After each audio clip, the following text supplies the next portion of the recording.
నమస్తే DRB news కు స్వాగతం. ప్రెస్ క్లబ్ ఆఫ్ మన బూర్గంపాడు ఆధ్వర్యంలో ఉగాది పండుగ వేడుకలు పాల్గొన్న ఎమ్మెల్యే పాయం వెంకటేశ్వర్లు. భద్రాద్రి కొత్తగూడెం జిల్లా, బూర్గంపాడు మండలం, సారపాకలో ప్రెస్ క్లబ్ ఆఫ్ మన బూర్గంపాడు వెల్ఫేర్ సొసైటీ ఆధ్వర్యంలో విశ్వవసునామ సంవత్సర ఉగాది పండుగ సంబరాలు ఘనంగా నిర్వహించారు.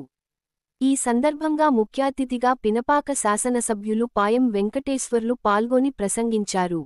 జర్నలిస్టులకు ఇన్సూరెన్స్ పత్రాలు, మిఠాయిలు, బహుమతులు అందజేసి అందరికీ ఉగాది పండుగ శుభాకాంక్షలు తెలియజేశారు. ఈ సందర్భంగా ఆయన మాట్లాడుతూ తాను కూడా జర్నలిస్టుగా పనిచేసినట్టు జర్నలిస్టు కష్టసుఖాలు తెలిసిన వారుగా పినపాక నియోజకవర్గంలో అందరికీ ఇండ్ల స్థలాలు మంజూరు చేయటానికి తన వంతు కృషి చేస్తానని పేర్కొన్నారు. ఈ ఉగాది సందర్భంగా అందరికీ సుఖ సంతోషాలు కలగాలని సీతారామచంద్ర స్వామి వారి ఆశీస్సులు ఉండాలని పేర్కొన్నారు. నియోజకవర్గ అభివృద్ధితో పాటు బూర్గంపాడు మండలాన్ని అభివృద్ధి చేయడానికి తాను కట్టుబడి ఉన్నట్లుగా రాబోయే రోజుల్లో అభివృద్ధి ఇంకా చేస్తానని హామీ ఇచ్చారు. ఈ కార్యక్రమంలో కాంగ్రెస్ పార్టీ మండల నాయకులు ఇంగువ రమేష్, పోతిరెడ్డి వెంకటేశ్వరరెడ్డి, బాదం రమేష్ రెడ్డి, వారాల వేణు, దుర్గంపూడి కృష్ణారెడ్డి, భజన సతీష్, చల్ల వెంకటనారాయణ, అదనపు ఎస్ఐ నాగభిక్షం, ఏసూబ్ కాంగ్రెస్ పార్టీ శ్రేణులు, జర్నలిస్టులు వారి కుటుంబ సభ్యులు తదితరులు పాల్గొన్నారు.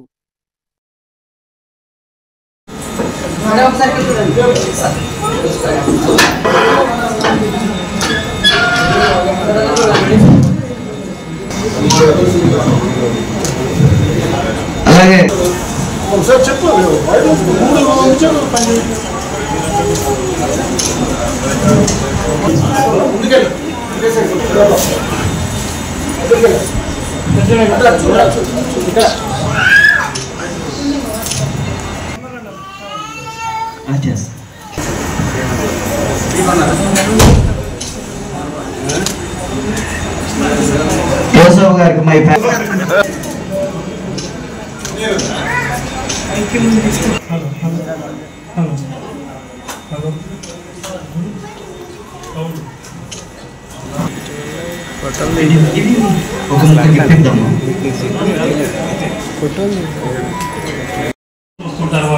వారి వారి యొక్క మిత్రులున్నాం. మేము కూడా కోరుకునేదంటే గెలిచిన మొదటి నుంచి ఈ రోజు వరకు సంవత్సరాల కాలంలో విశ్రాంతి లేకుండా ఉదయం 8 గంటలు లేచిన నుంచి సాయంత్రం రాత్రి 9:30-11 గంటల వరకు మా నియోజకవర్గంలో ప్రయాణిస్తున్నటువంటి ఒక వ్యక్తి ఎవరైనా ఉన్నారంటే ఎమ్మెల్యే ఉన్నారంటే ఆయన హాయిలో ఎక్కడ ఏ సమయం దొరికినా వెంటనే దాన్ని స్పందిస్తూ మమ్మల్ని దాన్ని అలర్ట్ చేసుకుంటూ ముందుకు తీసుకెళ్తున్న వ్యక్తి మా ఎమ్మెల్యే గారు. అదేవిధంగా మొన్న ఈ ఎండాకాలంలో ముఖ్య నీళ్ళు దొరికితే చాలు అనుకుంటున్నాడు ఓబుల్ రెడ్డి అన్న, రహీం, అదేవిధంగా కాట వెంకటరెడ్డి అన్న, నాగిరెడ్డి అన్న. ఈరోజు పర్వదినాన ఉగాది పర్వదినాన ఈ కార్యక్రమం నిర్వహించుకున్న సందర్భంలో మీడియా మిత్రులు, మరి అక్క చెల్లెలతో, కుటుంబ సభ్యులతో హాజరైనటువంటి అందరికీ నా తరఫున ముందుగా ఉగాది శుభాకాంక్షలు తెలియజేస్తా ఉన్నాను. శుభదినాన ఈ రోజున మరి ఏదైతే ఉందో బీమా పత్రాలు వెంకటేశ్వర రెడ్డి గారికి ప్రత్యేకంగా నేను అభినందనలు తెలియజేస్తా ఉన్నా. ఈ బీమా కార్యక్రమం అనేది మరి వాళ్ళు ముందుకొచ్చి మీడియా మిత్రులందరూ వారి యొక్క కష్టాన్ని, శ్రమని గుర్తించి ఒక మంచి కార్యక్రమానికి శ్రీకారం చుట్టారు. మరి ఇది సంవత్సరం పాటు ఈ బీమా పత్రాలు అనేవి మనకు పనిచేస్తాయి. ఒక మంచి స్ఫూర్తిగా నిలిచారు. రాబోయే రోజుల్లో కూడా ఈ స్ఫూర్తిని కొనసాగించాలని వారిని నేను కోరుతా ఉన్నా. అదే సందర్భంలో మిత్రుడు చంద్రశేఖర్ గారు మాట్లాడుతూ కొన్ని విషయాలు మాట్లాడినారు. తప్పనిసరిగా ఇలా సమాజానికి, ప్రభుత్వానికి వారధిగా ఉండి మరి సరైన మార్గంలో వ్యవస్థను ముందుకు నడిపించే దాంట్లో జర్నలిస్టుల పాత్ర చాలా క్రియాశీలకమైన పాత్ర. వాళ్ళకి 24 hours సర్వీస్, 24 hours సర్వీస్. అందరికి సెలవులు ఉంటాయి కానీ జర్నలిస్టులకు సెలవులు ఉంటాయి.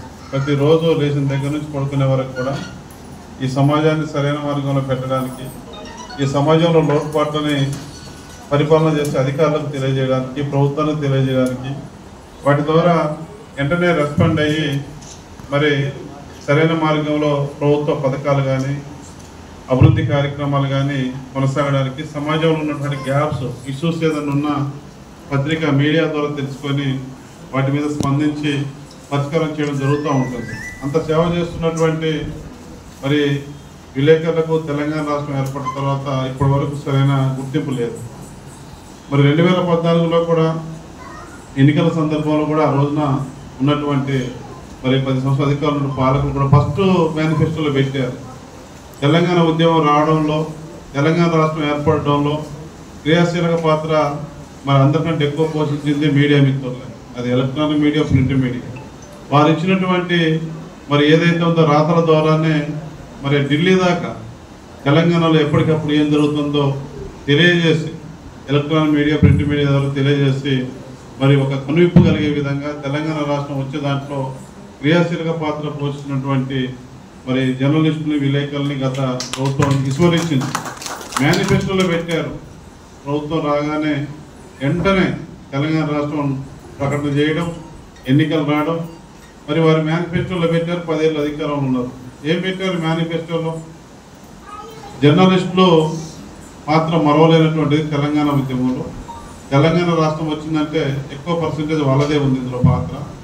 కాబట్టి అటువంటి జర్నలిస్టులకు ప్రభుత్వం రాగానే ఇంటి స్థలం, ఇల్లు, హెల్త్ కార్డు, వాళ్ళకి సపరేట్గా ఒక మరి ఫండ్ పెట్టి, జర్నలిస్టులు ఫండ్ పెట్టి ప్రత్యేక ఇది చేస్తామని చెప్పినారు. కానీ ఈ రోజు వరకు కూడా అది నెరవేరలేదు. కానీ ఇవాళ మీరందరూ ఆశీర్వదించి, ప్రజలందరూ ఆశీర్వదించినటువంటి మరి కాంగ్రెస్ పార్టీ ప్రభుత్వం, ప్రజాప్రభుత్వం ఇవాళ అధికారంలో ఉంది. మొన్న కూడా అసెంబ్లీలో చర్చ జరిగింది. మన ప్రభుత్వం కూడా త్వరలోనే ఈ జర్నలిస్టుల సమస్యల మీద సానుకూలమైన నిర్ణయం వస్తుందనేది నేను ఆశాభావాన్ని వ్యక్తం చేస్తా ఉన్నాను.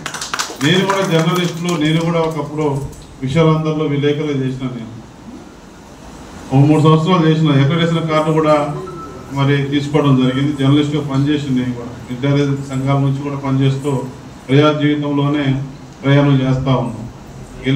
గెలిచిన ఓడినా కూడా. కానీ 2004లో ఎమ్మెల్యే కాగానే నేను అప్పుడు బోరుగుపాడు నియోజకవర్గం ఎమ్మెల్యే కాగానే విలేకరులకు రాళ్లపల్లి గుండాల మండలంలో, అప్పుడు గుండాల మండలంలో మనుగూరులో ఇంటి స్థలాలు ఇప్పించిన నేను. ఆ రోజున 2004లో ఇప్పించిన. మళ్ళీ 2014లో కూడా మనుగూరులో ఇప్పించాను నేను. ఇప్పుడు కూడా అన్ని మండలాల్లో కోరుతా ఉన్నారు. తప్పనిసరిగా మన బొరుగుపాడు మిత్రులు కూడా వివరాలతో నాకు లెటర్ ఇవ్వండి. ఏరే మండలాల్లో కూడా ఇచ్చారు. ఎంఆర్ఓని సర్వే చేయమని, ఎక్కడ భూమి ఉందో చూపించండి. ఇంటి స్థలాలు ఇవ్వాలా, ఇంధనం బిల్లు కట్టి అనేది గత ఎంఆర్ఓలు కూడా కోరడం జరిగింది ఏరే మండలాల్లో.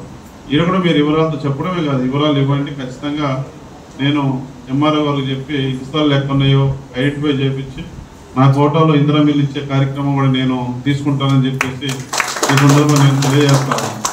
అక్రెడిటేషన్ కార్డు ఉన్న వాళ్ళ లిస్టు, లేని వాళ్ళ లిస్టు, అది కాస్త నాకు డీటెయిల్స్ ఇవ్వమని చంద్రశేఖర్ గారిని కోరుతూ, మీ గ్రామాల్లో కూడా సారపాక మీద కూడా ప్రత్యేకమైన దృష్టి పెట్టినాం.